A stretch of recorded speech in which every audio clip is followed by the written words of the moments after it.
Muy Claro que buenas sí. tardes tengan todos ustedes. Serrano y Martínez definen la brecha digital como la separación que existe entre las personas, comunidades, estados, países, que utilizan las tecnologías de la información y comunicación como parte rutinaria de su vida diaria y aquellas que no tienen acceso a las mismas y aunque las tengan, no saben cómo utilizarlas. En este sentido, la inclusión digital o cierre de la brecha digital que se busca a través de las diversas políticas implementadas por distintos gobiernos garantiza la conectividad y el acceso a Internet, pero no el acceso a la misma calidad de contenidos y actividades. Con esta introducción quiero presentar a nuestra siguiente conferencista. Desde el Ecuador tenemos a la doctora Teresa Sánchez. Ella es doctora en educación superior, magíster en psicopedagogía, talentos y creatividad, especialista en diagnóstico intelectual, especialista superior en gerencia educativa, diploma superior en competencias para la docencia superior, diploma superior de cuarto nivel en pedagogías innovadoras. Es autora de diferentes artículos científicos, como el modelo del apoyo al emprendimiento de base tecnológica, social y empresarial para el Sistema Integrado de Educación Superior de la Universidad Tecnológica Equinoccial del Ecuador. Formación de emprendedores como competencia genérica en el perfil de egreso de los ingenieros. El mapa mental, herramientas de potenciación del pensamiento creativo como perfil del ingeniero actual, entre otros artículos científicos.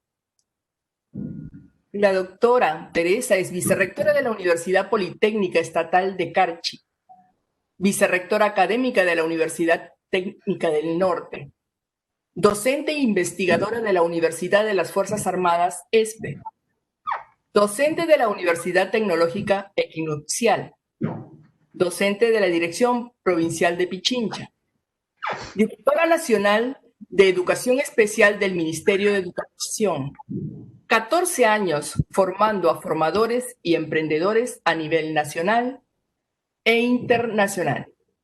Esto solamente es un resumen de la hoja de vida de la doctora Teresa. La brecha digital en el uso de TICs en la educación virtual es el título de la próxima conferencia.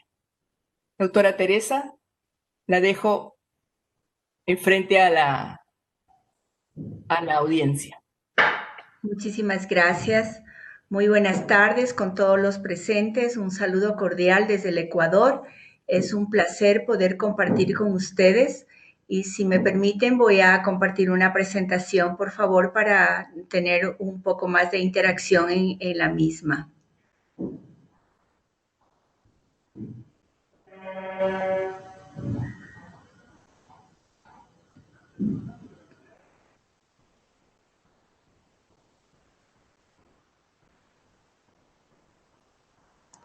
Estoy tratando de buscar la presentación. Por favor, si me comentan si ya se lo observa. Sí, doctora, se observa la presentación. Le voy a poner en modo presentación, entonces, por favor. ¿Estamos allí presentes ya? Sí, doctora. Muy gentil, muchísimas gracias. Muy bien, nuevamente vamos a hacer una pequeña reflexión y para eso me voy a remitir a datos que seguramente todos ustedes lo conocen. El índice de desarrollo de banda ancha al 2018, un estudio que fue realizado por algunos autores y que fue publicado por el BID en el 2019, en donde nos deja ver cómo del 2016 al 2018 esta brecha para Latinoamérica y el Caribe había crecido, realmente se había superado en muy mínimo índice. Fíjense que para el 2016 teníamos apenas el 4.28, estamos hablando sobre un 10, y el 2018 apenas el 4.64. Eso quiere decir que el crecimiento de banda ancha en la región es bastante lento. En este sentido, también podemos observar que los primeros países, los países de América Latina y del Caribe que están como en los primeros lugares, se encuentra Chile, Brasil y Costa Rica, cada uno con los índices como podemos ver, y sin embargo siguen siendo bajos, ¿no? Chile, que es el índice más alto, apenas alcanza al 5.7. Mientras que dentro de esta misma estadística y estudio del 2018, los últimos países registraban una muy baja conectividad de banda ancha, como Nicaragua, Venezuela y Bolivia.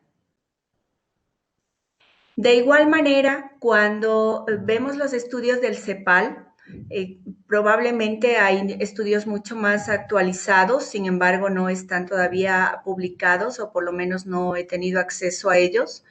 El porcentaje de hogares con computadora, fíjese en cómo vemos que los países en donde menos computadores hay en los hogares estamos en Nicaragua, Perú, Bolivia y Ecuador. Es decir, que la brecha digital, estadísticamente hablando, vamos a tomarla en cuenta por dos situaciones. La posibilidad de conectividad y el acceso, en este caso, al instrumento que es la computadora.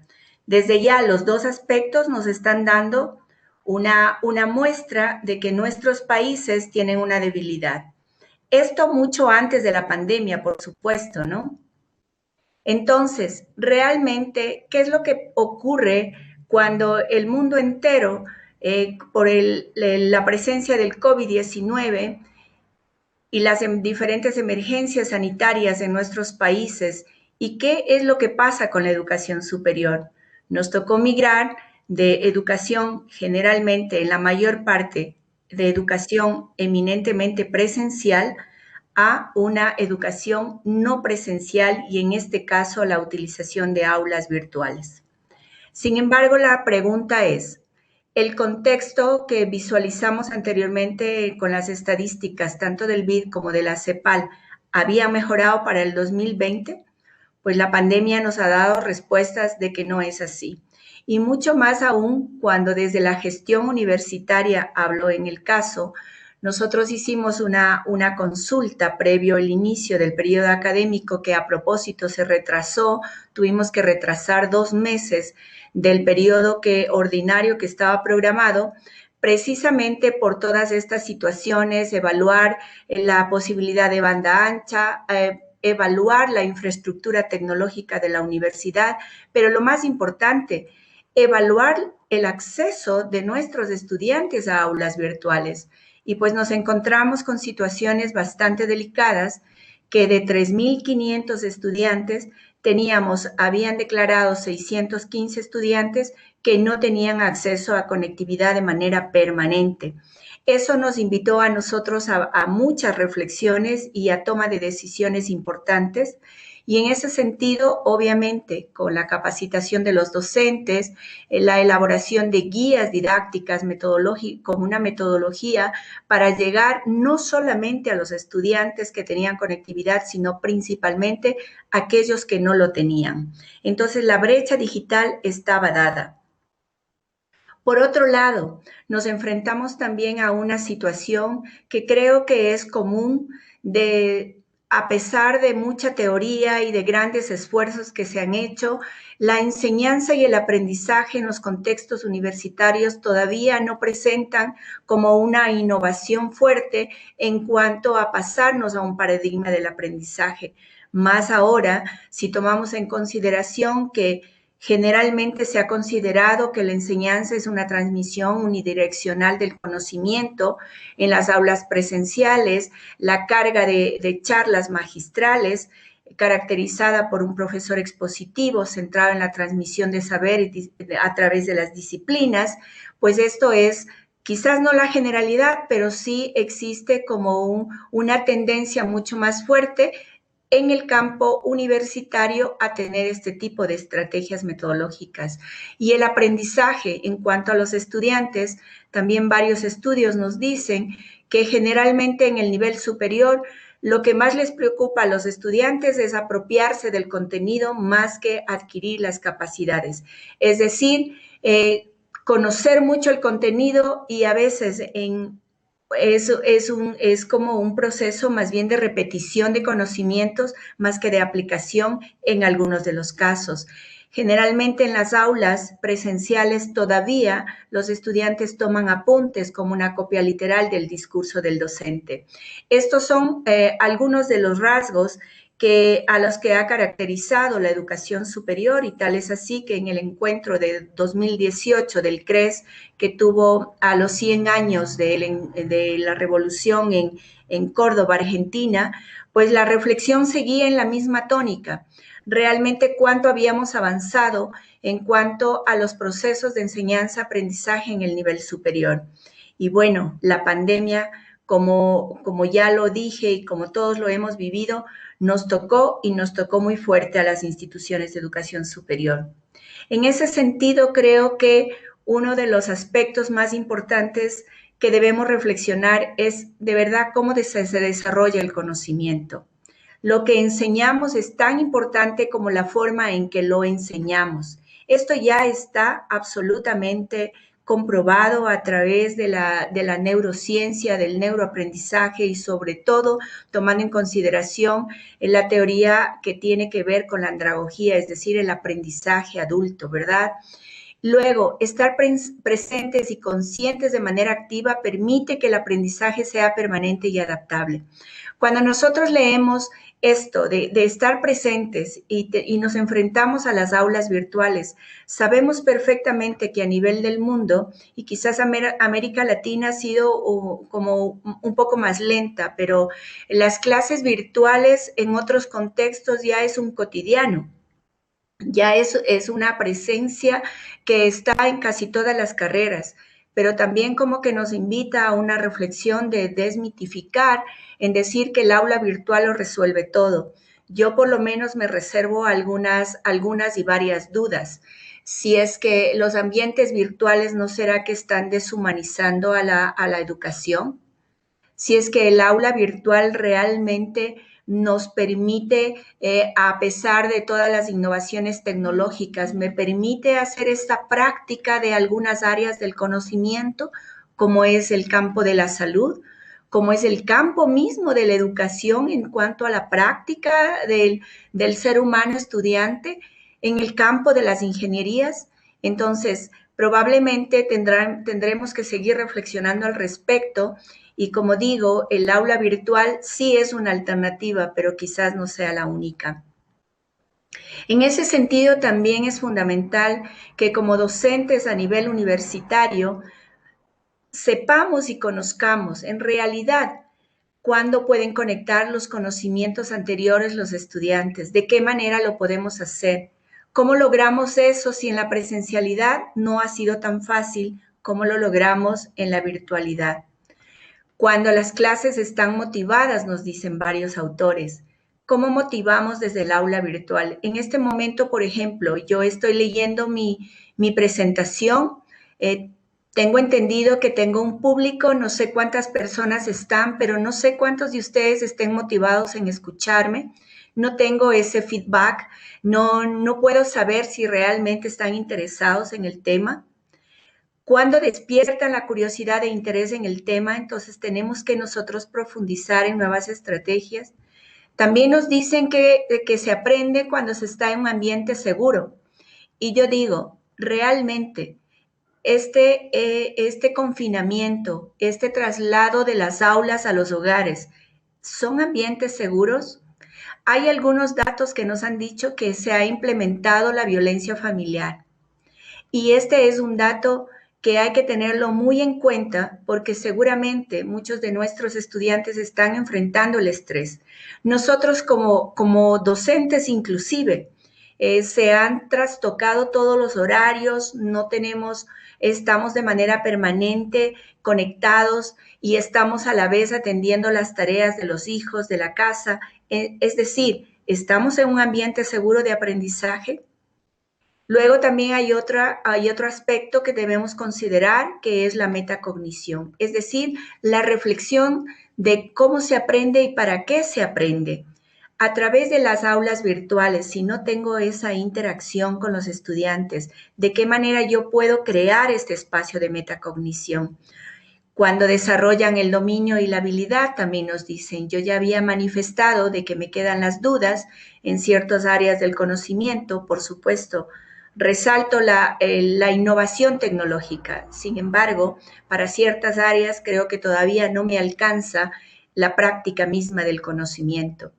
Y cuando el conocimiento se puede aplicar en varios contextos. ¿Cómo generar desde las aulas virtuales a los varios contextos?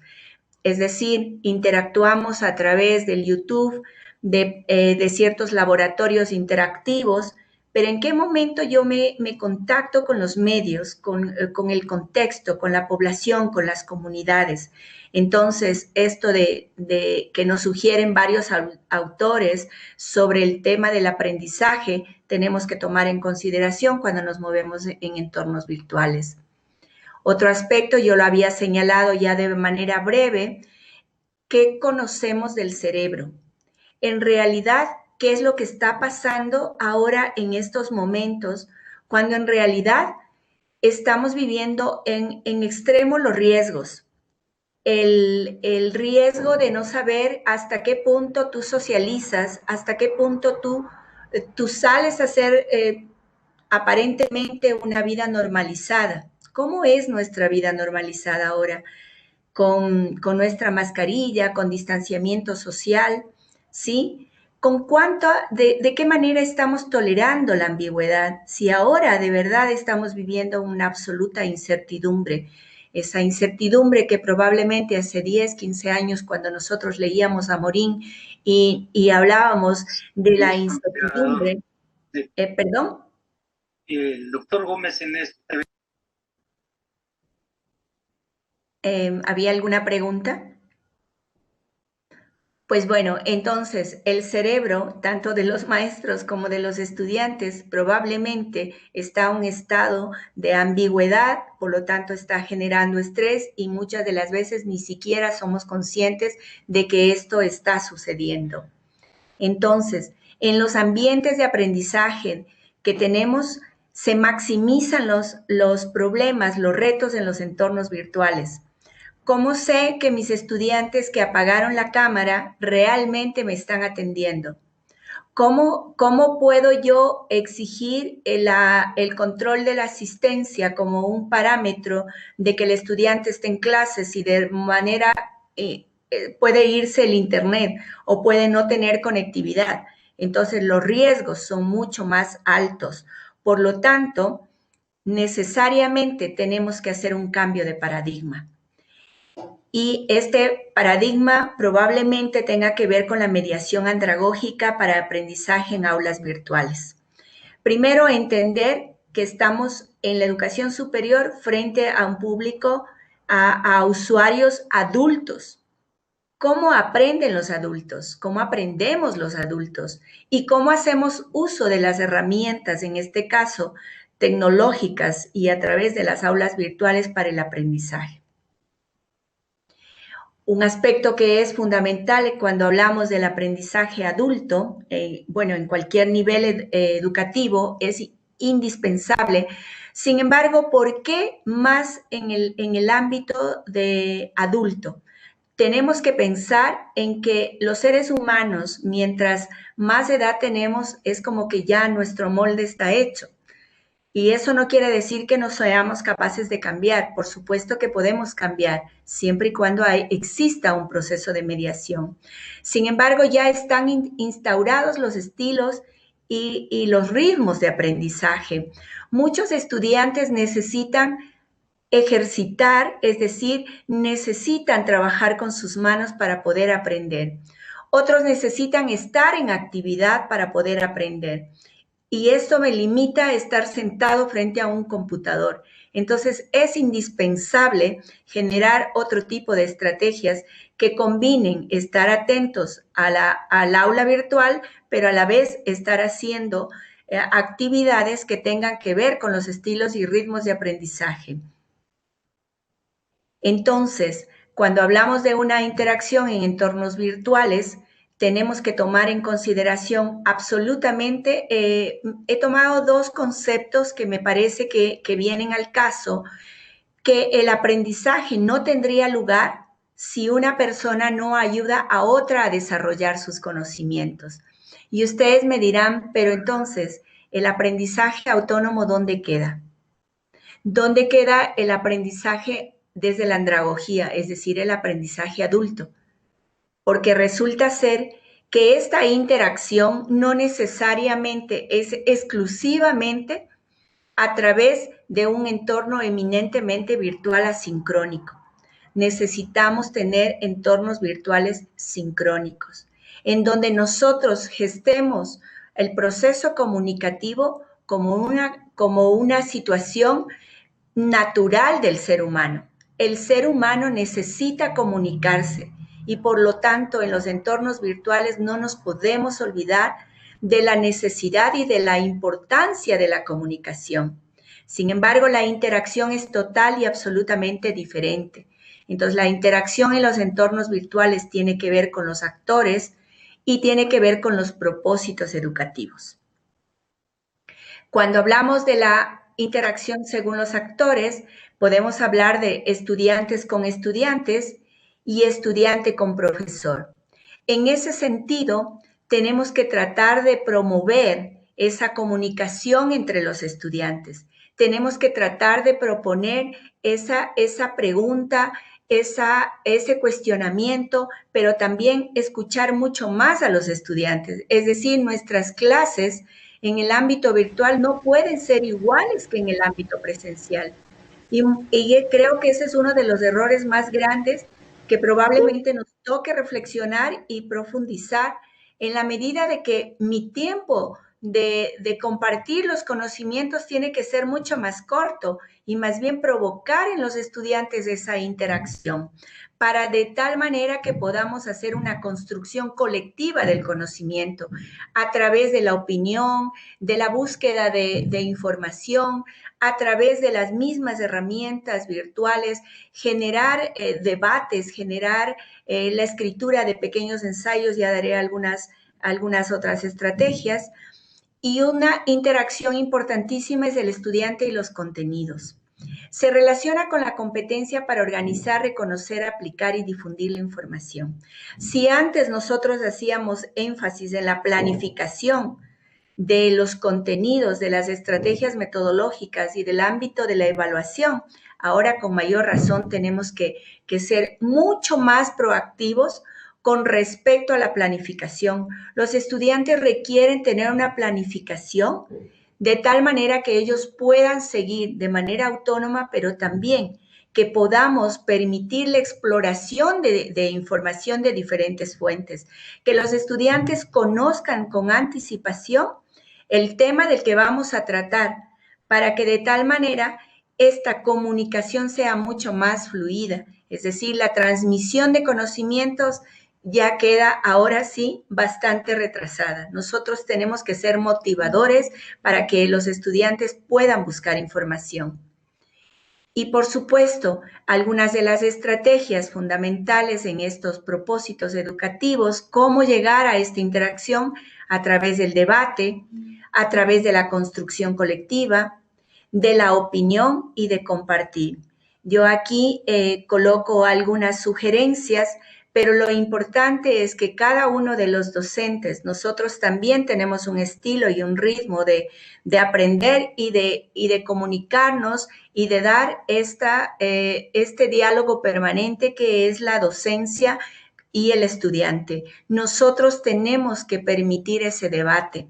Tenemos que permitir la construcción a través de preguntas orientadoras, de una manera permanente, hacer reflexiones colectivas, incentivar a la reflexión y, lo más importante, a respetar la opinión de los estudiantes, pero no una opinión sin argumento. Al contrario, invitarle a que indague mucho más y pueda desde sus propias reflexiones, desde sus propias comprensiones, aprender a compartir e intercambiar información.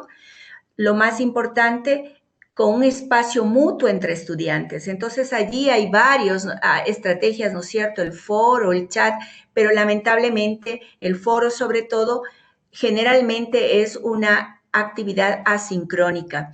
Cuando estamos hablando en aulas virtuales, estas estrategias se las tiene que colocar de manera sincrónica, de tal manera que el estudiante se siente escuchado, se sienta que es importante para el maestro y que su proceso de aprendizaje es un proceso que se construye en conjunto. Algunas técnicas para promover la interacción. Se sugiere implementar, que son técnicas que generalmente las utilizamos en el ámbito de las clases presenciales, pero por favor recordemos que en el ámbito virtual el estudiante está solo. Entonces, esto de la organización gráfica ayuda muchísimo a través del mapa mental, pero compartirlo. Cualquier estrategia que se vaya a implementar, el estudiante tiene que compartirla antes del término de la clase. ¿Por qué? Porque si no se queda un espacio que es entre la máquina y él, su computador y él, sin ningún tipo de retroalimentación. Entonces, la retroalimentación ahora es mucho más importante. La escritura cooperativa, existen varias herramientas en las que se puede ir construyendo el ensayo, se puede trabajar con el OneDrive, con documentos compartidos, para que los estudiantes puedan seguir gestando sus propios escritos, sus propias actividades de resolución de problemas. En este caso, ahora más que nunca, el ABP se hace urgente implementarlo, porque los estudiantes deben detectar problemas y dar soluciones a los mismos a través de, en este caso, la búsqueda de información. Y, por supuesto, colocarnos en la enseñanza recíproca. Esto ya se ha dicho en tantos foros, sin embargo, parece ser que eso se hace más fácil cuando yo estoy en una clase presencial, cuando a los estudiantes les escucho, les hago participar. Pero como digo, el diálogo en el ambiente virtual tiene que ser convertido de otra manera. Entonces, el espacio de participación del maestro se reduce y el de la participación de los estudiantes es el que hay que potenciarlo. A manera de conclusiones, ¿en qué debemos enfocarnos? Realmente, si la pandemia nos ha dejado, o por lo menos me ha dejado una lección importante, es que el planeta nos está diciendo auxilio. Los modelos económicos, los modelos de relacionarnos nos están diciendo ya no soportamos tanta presión, tenemos que buscar otra manera de actuar, otra manera de vivir. Y creo que es una gran oportunidad para desarrollar la solidaridad entre humanos y, lo más importante, cuidar y tener esa relación con el planeta. Ahora se habla de la sustentabilidad, mejor dicho, los ODS están ya, ahora se ha planteado el 2030, porque la anterior década no se dio una respuesta efectiva. Ahora se plantearon una década más y probablemente con la pandemia ahora necesitamos de manera emergente aprender a convivir de una manera diferente. Y es la educación la responsable de alguna manera, la educación superior sobre todo. Entonces, reflexionar qué es lo que realmente importa de nuestro curso. ¿Qué realmente de cada área del conocimiento es tan importante? Entonces, será necesario desarrollar competencias para que se puedan adaptar los estudiantes a estos cambios, a la incertidumbre. Pero no es que es una incertidumbre en la que laissez faire, usted haga todo lo que usted desee. No, al contrario, una incertidumbre más reflexiva, un poco más concreta, en donde se vayan buscando soluciones a los problemas cotidianos y a los problemas cercanos. Tenemos que repensar los modelos educativos. Nosotros en la universidad tenemos un lema que lo hemos incorporado en este año y que tiene que ver con transformar el mundo. ¿Pero qué significa transformar el mundo? ¿Cómo desde nuestro diseño curricular podemos hacerlo? ¿Estamos en realidad siendo rígidos o podemos ser un poco más amplios? Ahora la internacionalización a través de los medios virtuales se nos ha facilitado, pero ¿cómo logramos que nuestros estudiantes se interrelacionen, se internacionalicen y conozcan nuevas culturas y puedan compartir saberes y aprendizajes? Tenemos que ser creativos con nuestros propios procesos de evaluación. La evaluación se tiene que transformar definitivamente. Ya ahora no tenemos la certeza de que si le aplicamos un quiz a través de la plataforma, no sabemos si el estudiante está haciendo lo más ético para hacer la respuesta. Entonces, el sistema de evaluación va a tener que cambiar. Y, por supuesto, tenemos que expandir nuestras fronteras. Ya mencioné sobre la internacionalización. Y tenemos que usar la tecnología a nuestro favor para desarrollar la motivación y el compromiso. Tenemos que empezar a pensar y a creer que nuestros estudiantes sí son capaces de hacer mucho más de lo que probablemente nosotros, por el tema de la brecha generacional, no somos tan hábiles, quizás muchos de nosotros, con el tema de las nuevas tecnologías, pero capaz que los estudiantes sí. Entonces les demos la oportunidad para aprender de ellos.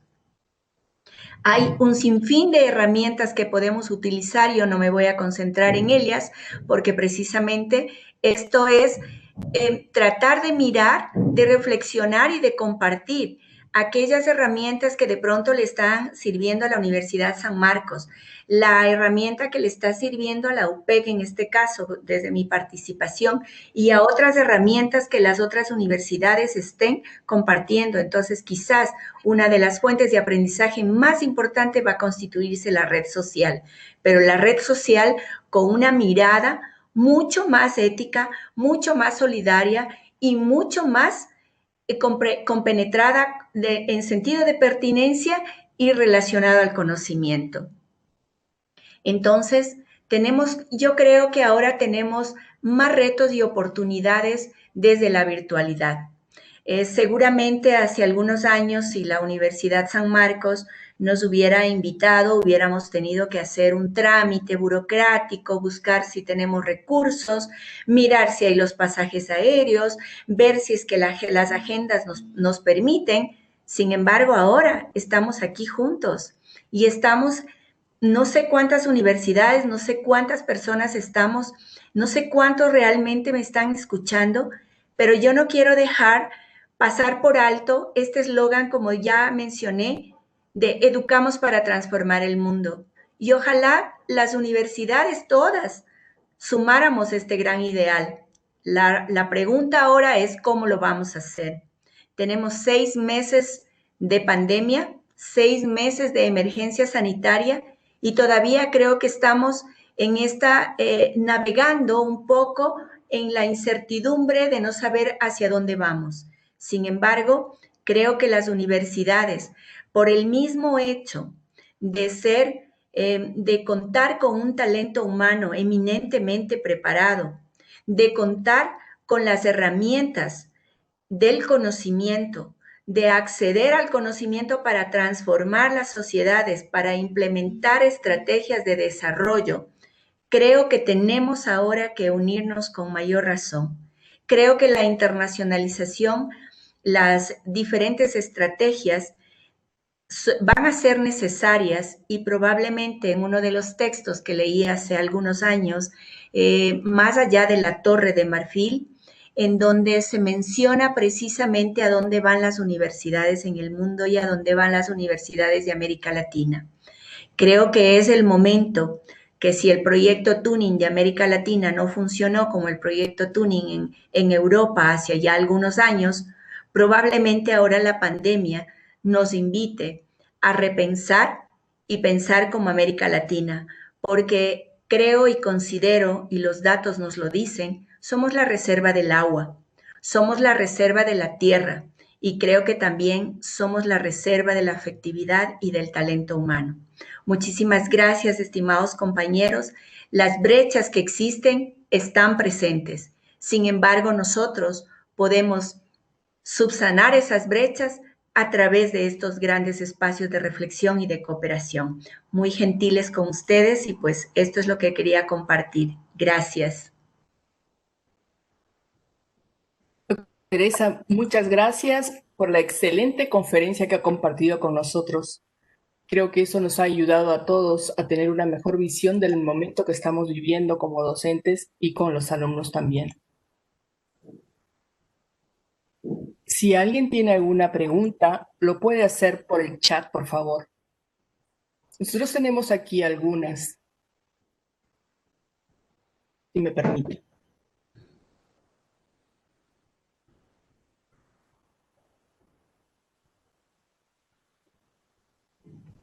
Entre las cosas que mencionó, doctora, era la debilidad del trabajo autónomo de los alumnos y la falta de estrategia metodológica de algunos docentes, ¿no?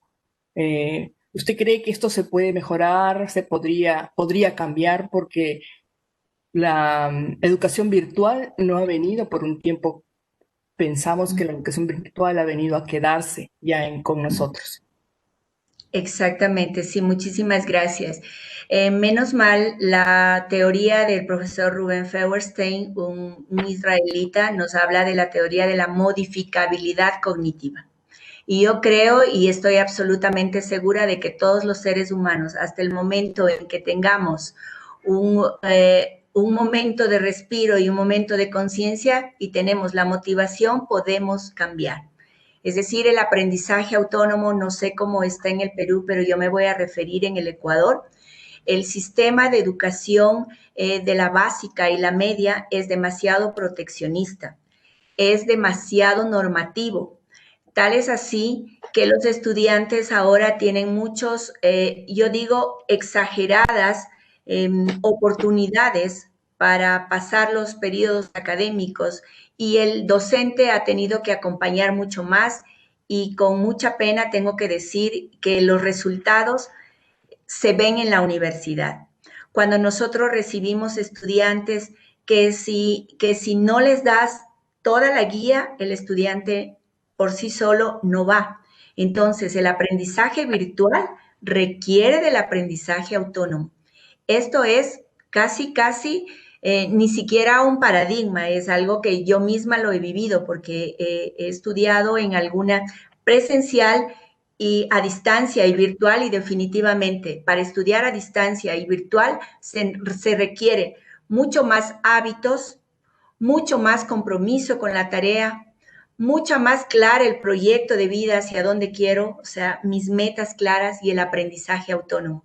Es decir, se requiere de estudiantes mucho más organizados porque la mediación pedagógica es mucho más distante.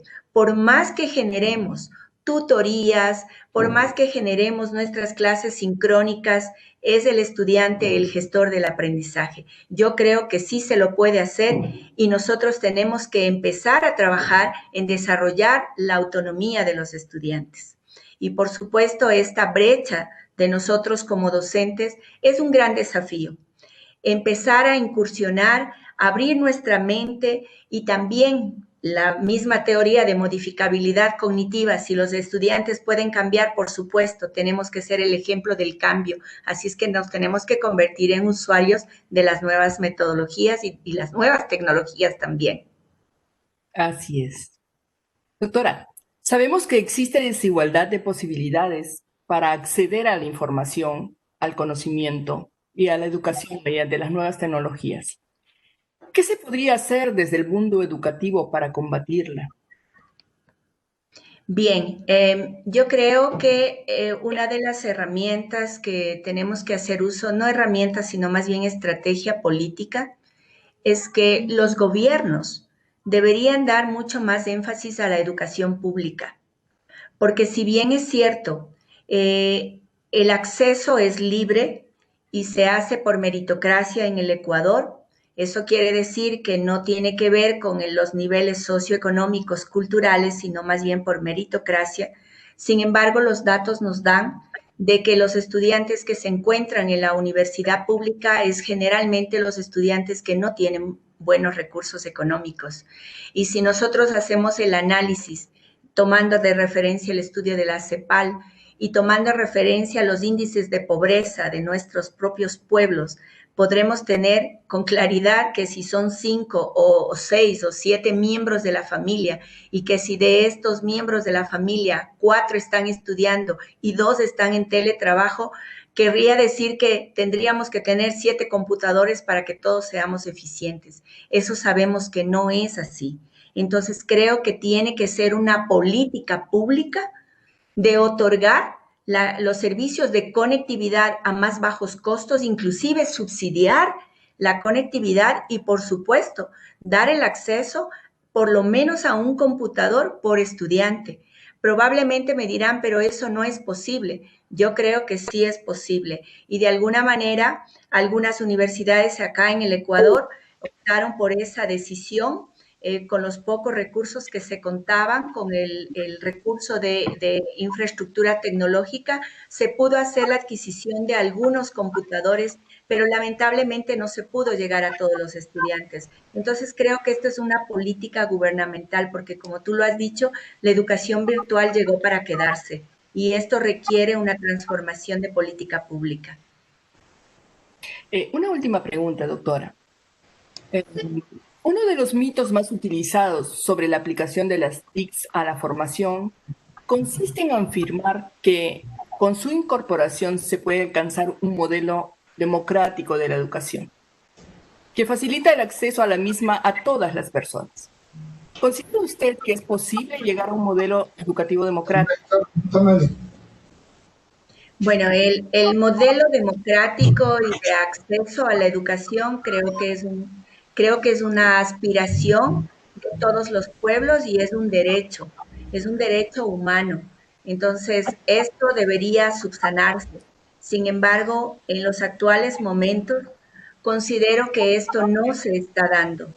Y por lo tanto, lo que se tiene que hacer es hacer, nuevamente insisto, en el tema de la política pública.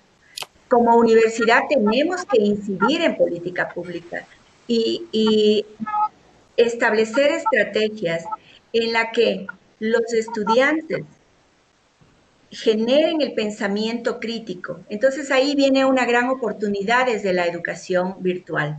Los estudiantes tienen que leer mucho más y creo que los docentes también, porque nosotros vamos a dar diferentes links, diferentes artículos científicos, diferentes autores y proponer y establecer el debate como lo había sugerido, ¿no es cierto? Nuestro espacio de participación como docentes se va reduciendo y son los actores más los estudiantes. Pero si no hacemos eso, y si pensamos que la clase virtual es igual que la presencialidad y que la traslado tal cual al aula virtual, definitivamente la educación no mejorará. La educación, al contrario, irá en retroceso. Y también desmitificar de que el aula virtual lo resuelve todo, yo creo que no. Si bien es cierto, en el área de la educación se ha hablado de que sí se puede formar a profesores desde el aula virtual. Yo insisto, soy maestra de base y creo que hay un aspecto que no me va a dar jamás la virtualidad y es el sentir al ser humano. Sentirle quiere decir visualizarlo, olerlo, tocarlo, la afectividad. Más que queramos en el ambiente virtual, o por lo menos no sé si yo estoy en un paradigma antiguo, pero no me puede suplir eso la virtualidad. Y en áreas del conocimiento como la salud, en el campo de la enfermería, por ejemplo, nosotros estamos en problemas muy serios de enfrentar la práctica. En el campo de la ingeniería probablemente quizás sea un poco más fácil con los laboratorios de simulación, pero realmente el contacto de los seres humanos es eminentemente humano, es una característica eminentemente humana. Si no estaríamos deshumanizando a la humanidad y estaríamos deshumanizando también a la educación. Así es que tenemos que esforzarnos por combinar las estrategias virtuales y presenciales en cuanto podamos.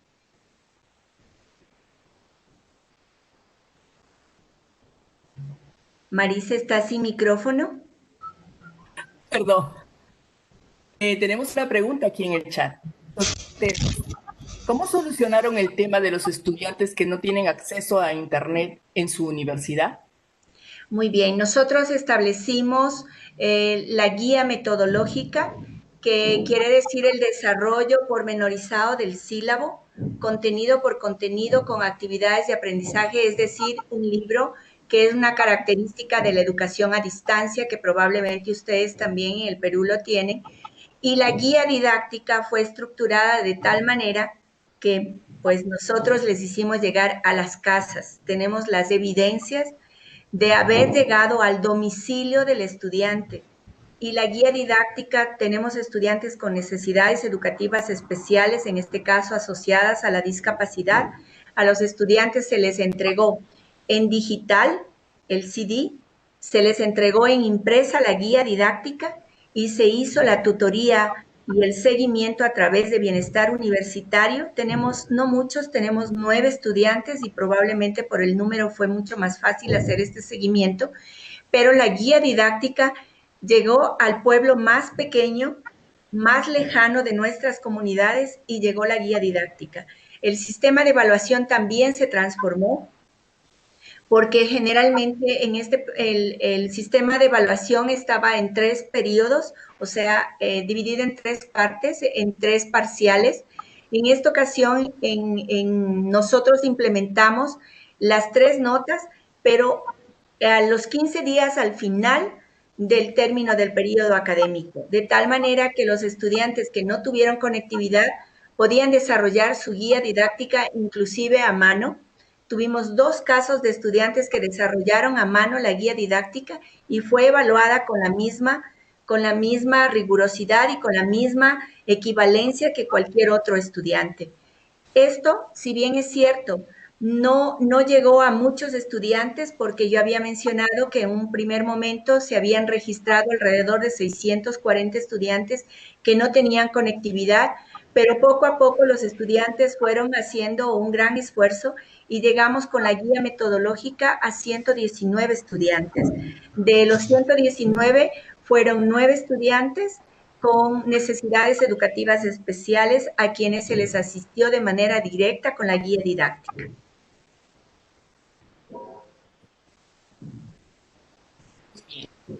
Gracias, doctora.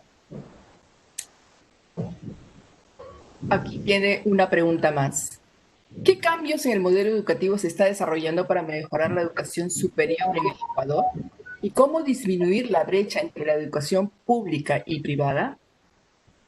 Bien, tengo que manifestar que el Consejo de Educación Superior emitió algunas resoluciones en este periodo de emergencia. Una de las últimas resoluciones que con seguridad, si se entra al Consejo de Educación Superior, www.ces.gov.es, se podrá bajar la resolución 330, en donde se habla de una flexibilidad educativa. En esta flexibilidad se hablaba de que la autonomía de las universidades permitía hacer cambios en las metodologías, en las estrategias y en el sistema de evaluación. En ese sentido, yo creo que fue acertado de tal manera que las universidades pudiéramos llegar a los estudiantes dependiendo las características, porque no es lo mismo una universidad del centro como una universidad de la periferia. Y me refiero a zonas geográficas. La UPEC es una universidad que está en zona de frontera, apenas 5 minutos de la frontera con Colombia. Entonces, no es lo mismo relacionar a la universidad, a la realidad de la universidad de provincia, en este caso de frontera, con la universidad de la capital, porque obviamente el número de estudiantes y las condiciones son totalmente diferentes. Sin embargo, creo que esta fue una buena estrategia del Consejo de Educación Superior. En el Ecuador también se emitió una ley de apoyo humanitario en donde se prohibió, por ejemplo, el alza de pensiones para las universidades privadas.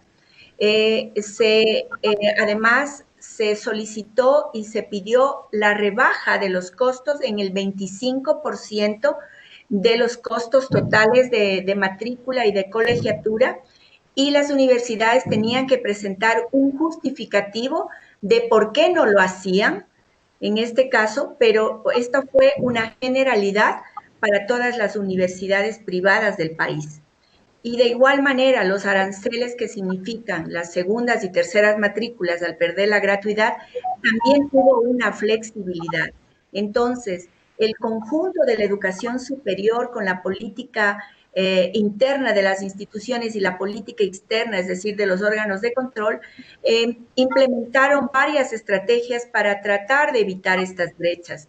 Sin embargo, al momento, Las estadísticas nos dicen que existe un abandono muy grande del número de estudiantes, sobre todo en las instituciones de educación particular, porque muchos de sus padres se quedaron sin empleo, muchos o rebajaron sus sueldos, entonces no han logrado, por lo tanto, estamos ahora en procesos de matrícula de algunas, yo creo que de la mayor parte de universidades privadas en el país. Los datos se tendrán quizás para el mes de noviembre para saber qué es lo que pasó con un periodo académico que terminó.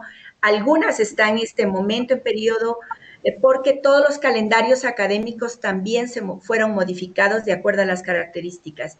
Entonces, las brechas de la universidad pública con respecto a la universidad privada es política pública, definitivamente, porque si el Estado no inyecta un recurso suficiente y no cuida el presupuesto como prioritario de las universidades, difícilmente las universidades públicas podremos equiparar todas aquellas necesidades que requieren nuestros estudiantes, sobre todo en lo que se refiere a conectividad y tema de infraestructura tecnológica en sus domicilios, obviamente, ¿no? Muchas gracias, doctora. Otra pregunta. Una gran parte del conocimiento en Internet está en inglés. La educación virtual no solamente exige que el alumno sea cada vez más autónomo, pero que sepa varios idiomas. ¿Cómo pueden nuestros alumnos adaptarse a ese cambio si muchos llegan a la universidad con un nivel básico de inglés? Creo que es un problema de la región. Y cuando hablamos del aprendizaje de nuevas lenguas, los latinoamericanos, a excepción de Brasil y de de la Guyana francesa, pues no tenemos necesidad de comunicarnos en otra lengua, porque todos nos comunicamos desde México hasta Argentina, Chile, nos comunicamos en español, entonces no sentimos la necesidad. No así en otros contextos, ¿no es cierto? Hablando solamente de los países como Francia, que tiene que desarrollar algunas lenguas porque está en su medio, ¿verdad? Entonces, el problema de lenguas es un problema, creo que de todos los países. Hoy, con mucha tristeza, tengo que comentarles y compartirles, porque no todo es bueno, ¿no? Compartirles que el Consejo de Educación Superior, en el reglamento de régimen académico, por presión de los estudiantes ante la Asamblea Constituyente, bajaron el nivel de inglés. Ahora ya no es el B2, sino el B1. Es decir, en vez de aumentar, disminuimos un nivel y ya ni siquiera es requisito para los programas de posgrado. Eso es una tristeza muy grande porque lo que tú acabas de señalar es totalmente cierto. Si yo quiero acceder al conocimiento, tengo que por lo menos aprender a leer, si no escribir ni hablar, pero leer en inglés. Tengo que hacerlo. Entonces, también hay una gran oportunidad ahora. Existen muchas plataformas virtuales, inclusive de software libre, a los que se pueden acceder para el aprendizaje de idiomas. Pero yo creo que ahí es una deuda que tenemos las universidades, es decir, una mea culpa, ¿verdad? Porque no nos hemos internacionalizado con países, no todas las universidades, por supuesto, no puedo generalizar, pero como que nos falta pensar en el más allá también y pensar en la internacionalización con países europeos, con países norteamericanos, de tal manera que podamos, porque definitivamente la lengua se la aprende en la convivencia y en la interacción. Un nuevo ejemplo, ¿no? De que la interacción es fundamental. Así es que tenemos que hacer uso de estas plataformas virtuales para aprender y quizás, o por qué no tener, o hacer una inversión, yo digo, en un consorcio de universidades públicas o privadas también para que podamos tener una plataforma mucho más fuerte en donde nuestros estudiantes se interrelacionen y entre pares, entre estudiantes y estudiantes aprenden más rápido que con la presencia del profesor. Probablemente ahora sea una buena estrategia de internacionalización para aprender nuevas lenguas en comunidades de estudiantes. Bueno, doctora, ya no vamos a agobiarla más con más preguntas. No, por favor, muchas gracias. Creo que sí, definitivamente ha sido una excelente conferencia, una excelente experiencia compartir y el escuchar todas las vivencias que tienen ustedes en el Ecuador y compartirlas con nosotros. Estamos muy agradecidos por eso. La conferencia Brecha Educacional y Uso de las TICs en la Educación ha sido muy productiva para nosotros, lo cual agradecemos. Estimada doctora, a nombre de la Universidad Nacional Mayor de San Marcos y del grupo Profesores Digitales, agradecemos su valiosísima participación en este evento. Muchas gracias. Me permito también agradecer la gentil invitación. Muchísimas gracias a mi compañero y colega Jack Vidal del Ecuador, quien hizo posible esta relación y dejar abierta esta puerta. La Universidad Politécnica Estatal del Carchi, una universidad pública ubicada, como digo, en zona de frontera, a 5 minutos de Colombia, es decir, estamos al norte del país, pues queremos estrechar lazos con América Latina y queremos dejar abierta la invitación porque en poco estaremos inaugurando la cátedra Pensar en América Latina. Así es que tenemos ya aliados estratégicos de México, de Brasil, Colombia y por supuesto el Ecuador, y el Perú está siendo cordialmente invitado a través de la Universidad San Marcos. Ojalá y pronto se puedan unir. Nosotros vamos a inaugurar Pensar en América Latina en el mes de noviembre y será un orgullo poder contar con universidades peruanas también en este gran sueño bolivariano que lo queremos llevar desde las aulas, es decir, la transformación desde la educación superior de América Latina. Muchísimas gracias y muy amables por la gentil invitación. Doctora Teresa, muchísimas gracias.